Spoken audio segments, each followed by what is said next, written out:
Nuestro tema de hoy se llama la negación del yo y se encuentra en Lucas 9:23 al 24.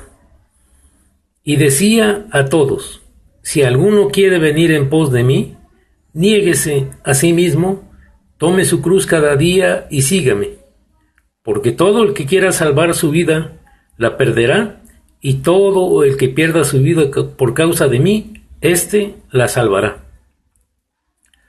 Cuando los dirigentes de dos países no se ponen de acuerdo en algún asunto en el que ambos están en disputa, con mucha facilidad pueden llegar al grado de romper relaciones.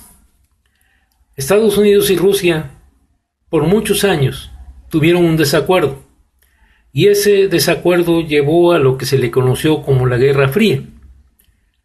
Aunque no dispararon un solo tiros, porque ambos son poseedores de poderío nuclear, pero esto generó mucha tensión.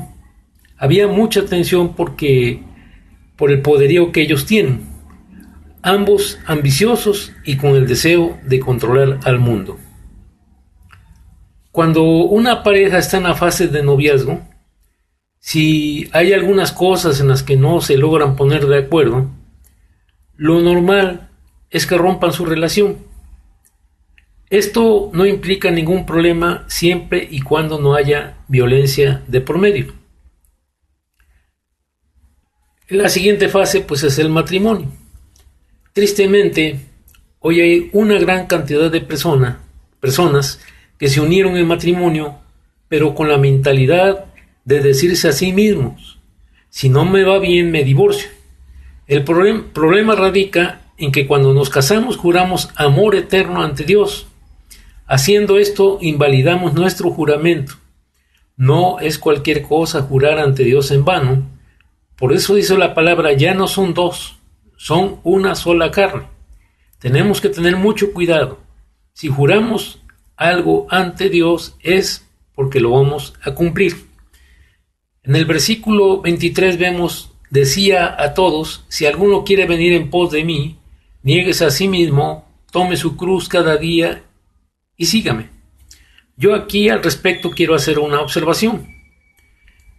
Quiero hacer notar que Jesús no está obligando a nadie.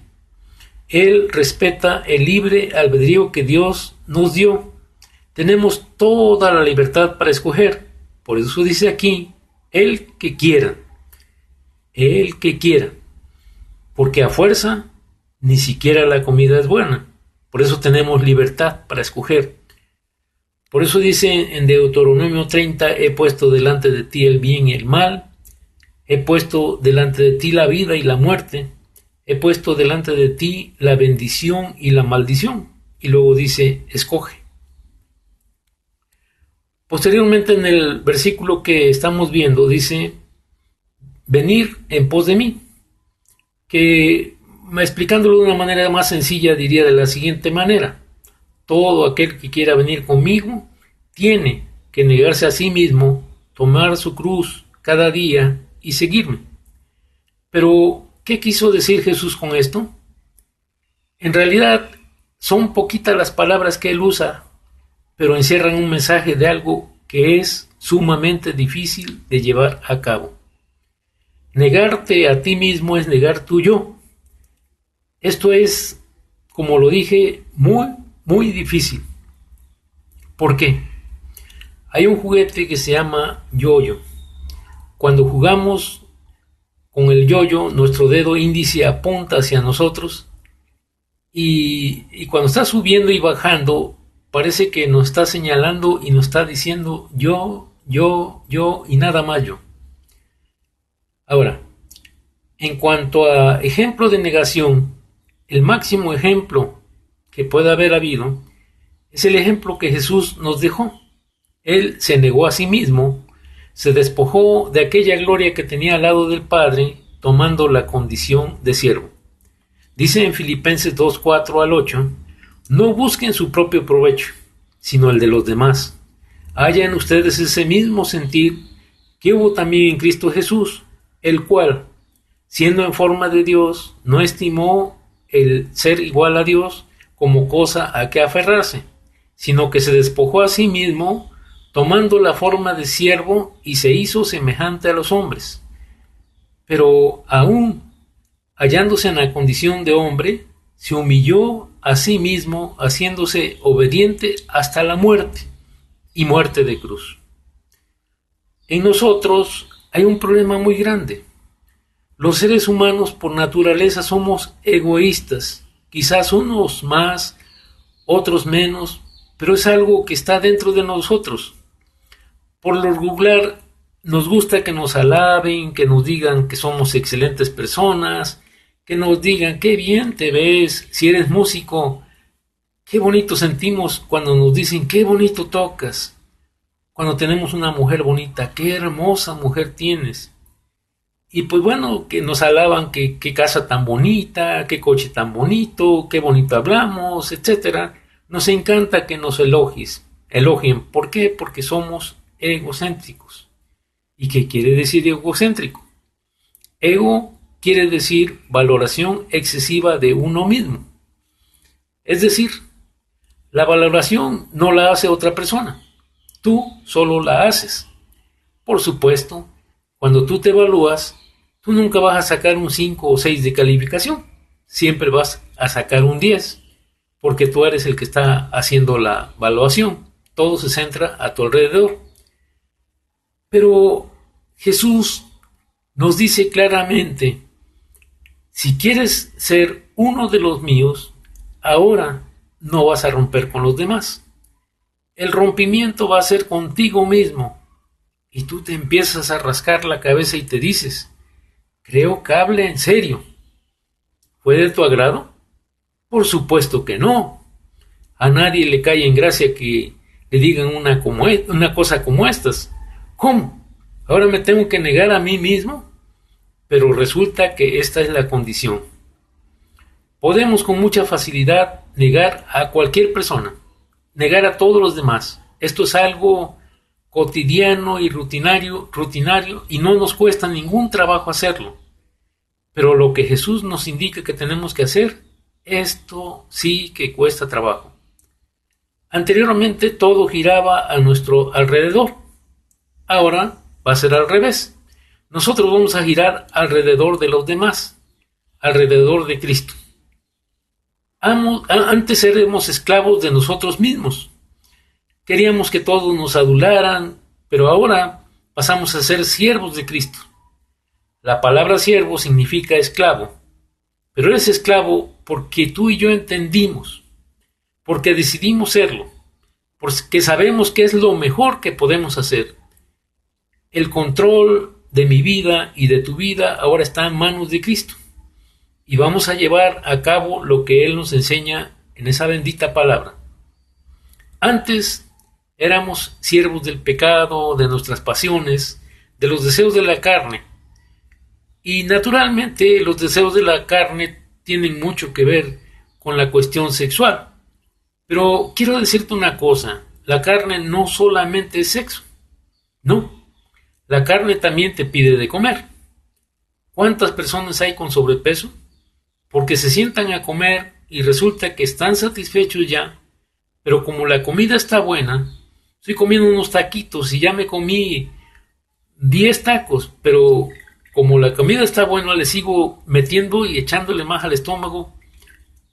Y esto se le llama gula. Yo recuerdo una persona que cuando estaba de corta edad, cuando estaba pequeño y terminaba de comer, recuerdo muy bien cómo se metía el dedo en la boca y estimulaba el vómito para seguir comiendo. Ahora, la carne te pide muchas cosas. Por esta razón nosotros vemos un bombardeo masivo de publicidad buscando que compremos algo, buscando que nos enganchemos con algo. El problema no es comprar. El problema radica en que terminamos comprando algo que en realidad no nos hace falta. Y no solo eso, terminamos comprando a crédito y pagando algo que no necesitamos y que quizás posteriormente nos vaya a meter en problemas. Ahora, a partir de que negamos el yo, todo cambia. Todo cambia. Ya no nos vamos a dejar llevar por nuestra propia sabiduría. Hoy le vamos a pedir a Dios que nos la dé y que Él sea nuestro guía. Nuestra carne está llena de deseos. Dice en Marcos 14:38, procuren velar y orar para que no entren en tentación, porque el espíritu a la verdad está dispuesto, pero la carne es débil. Aquí nos está diciendo el Señor que tenemos que velar, que tenemos que perseverar, que tenemos que estar firmes, que tenemos que seguir este bendito camino para no caer en tentación. Dice aquí que tenemos que orar para no caer en tentación. Nuestro espíritu está en disposición, pero la carne es débil. En Juan 3:6 dice, lo que nace de la carne, carne es, y lo que nace del espíritu, espíritu es. Nosotros ahora somos personas espirituales, porque estamos buscando de las cosas de Dios. Pasamos a ser personas espirituales. Romanos 7:5 dice, mientras vivíamos en la carne, las pasiones pecaminosas estimuladas por la ley obraban en nuestros miembros, llevando un fruto para muerte.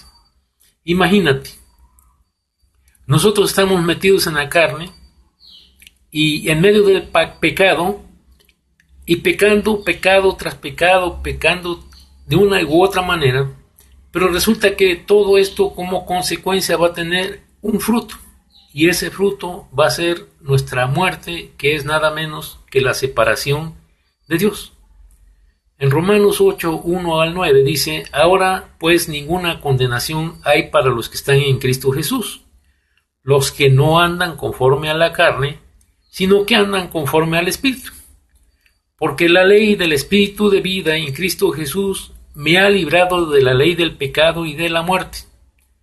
Lo que era imposible para la ley, por cuanto era débil por la carne, Dios, enviando a su Hijo en semejanza de carne de pecado, y a causa del pecado, condenó al pecado en la carne, para que la justicia de la ley se cumpliera en nosotros, que no andamos conforme a la carne, sino conforme al Espíritu.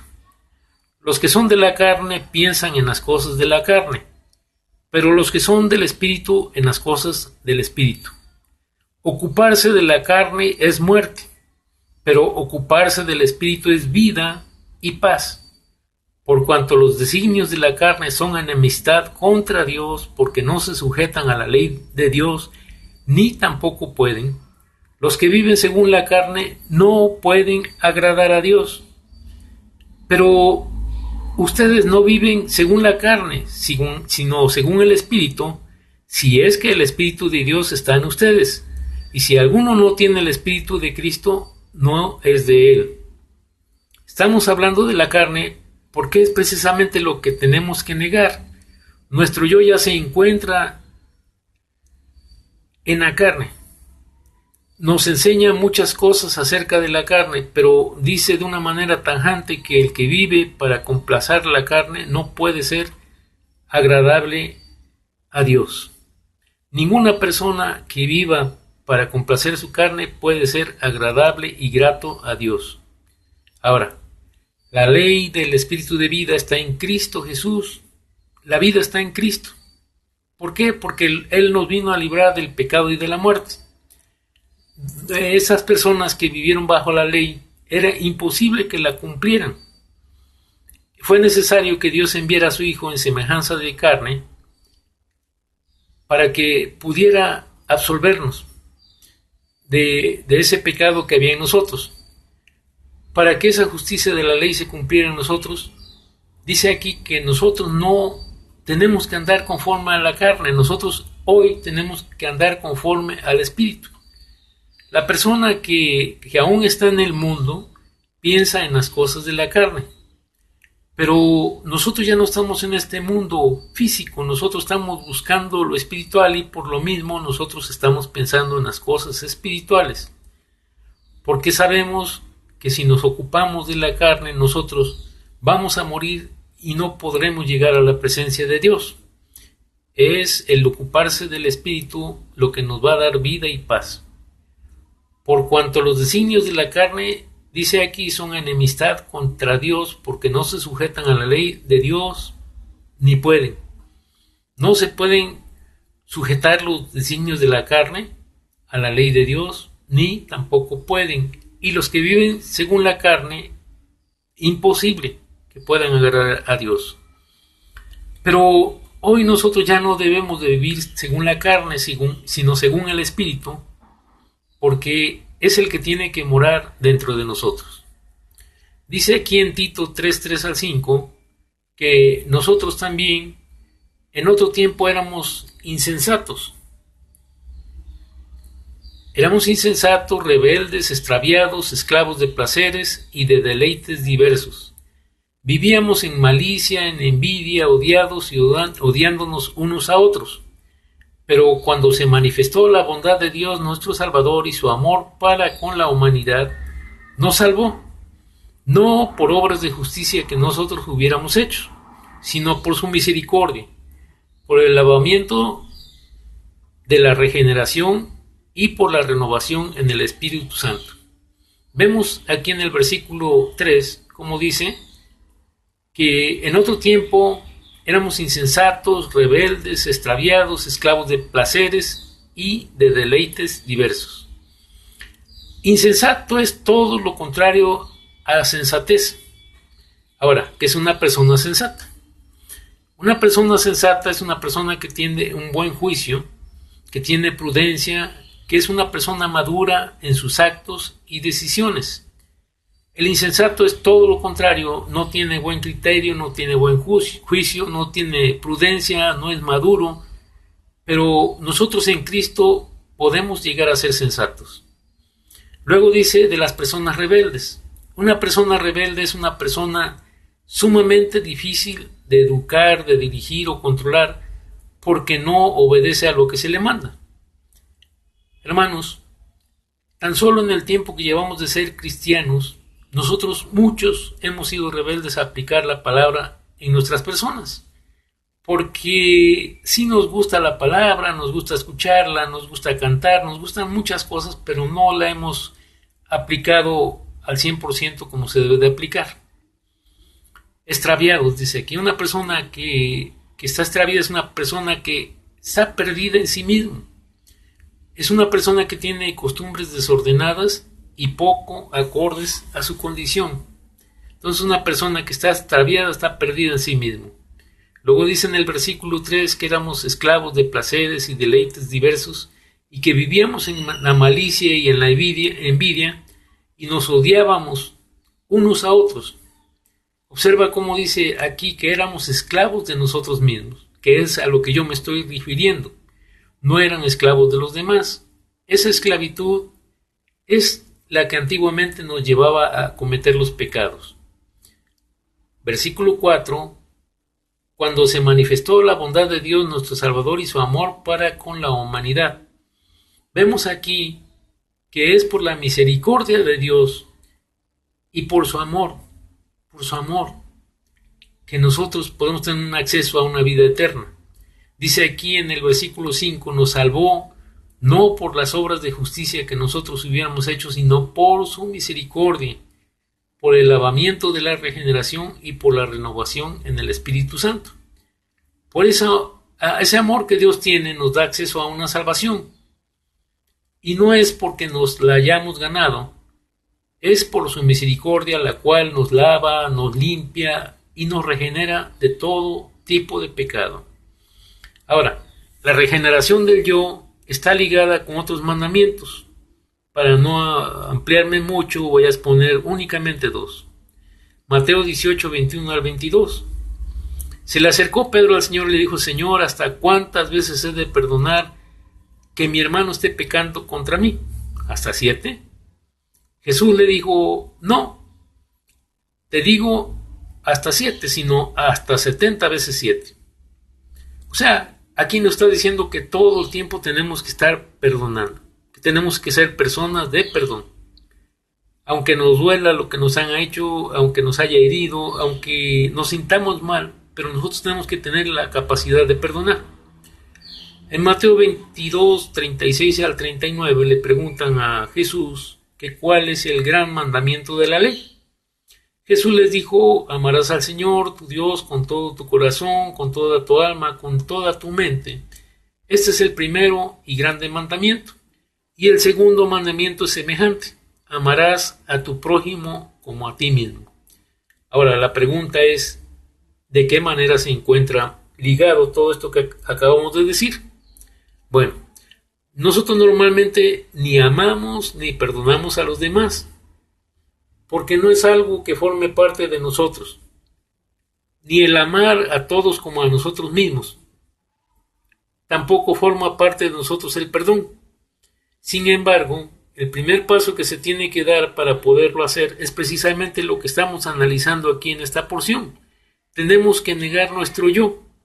¿Para qué? Para que Cristo tome el control, y cuando nosotros hagamos esto, de esta manera habremos avanzado tanto en poder amar como en poder perdonar. Los dos son producto de la negación que tenemos que tener de nosotros mismos. Para poder amar y perdonar a aquella persona que nos hizo algo, que nos hirió, que nos lastimó, todo esto solamente lo vamos a lograr a través de negarnos a sentir coraje, resentimiento, odio. Quiero hacerlo, pero yo hoy me niego a tener este tipo de sentimientos negativos. Esa es la negación del yo. Y no solo podemos amar y perdonar, también nos negaremos a todo tipo de pecado, a mentira, a la fornicación, al adulterio, al vino, a la droga, etc. En pocas palabras, negarse a sí mismo es el punto de partida para romper con aquel mal amo que teníamos, que eras tú y que era yo, y para darle un control total y absoluto a Jesús. Él es nuestro dueño hoy, y es Él quien va a hacer que tú y yo cambiemos, que haya una limpieza, una renovación, una transformación, un cambio en nuestras vidas, y tenemos que dejarlo que opere con libertad. Ahora, de un amo que nos llevaba a la perdición, que éramos nosotros, hoy tenemos un amo que nos va a llevar a la vida eterna. Tenemos un buen amo, teníamos uno malo. En el versículo 24 de Lucas 9:23 dice, 9:23-24, todo el que quiera salvar su vida la perderá, y todo el que pierda su vida por causa de mí, ésta la salvará. Está muy ligado al versículo anterior, porque aquí también tiene que haber una negación del yo. Nosotros estamos aferrados a nuestra vida, pero cuando le dejamos el control a Jesús, nosotros tenemos que estar dispuestos a perder nuestra vida. No importa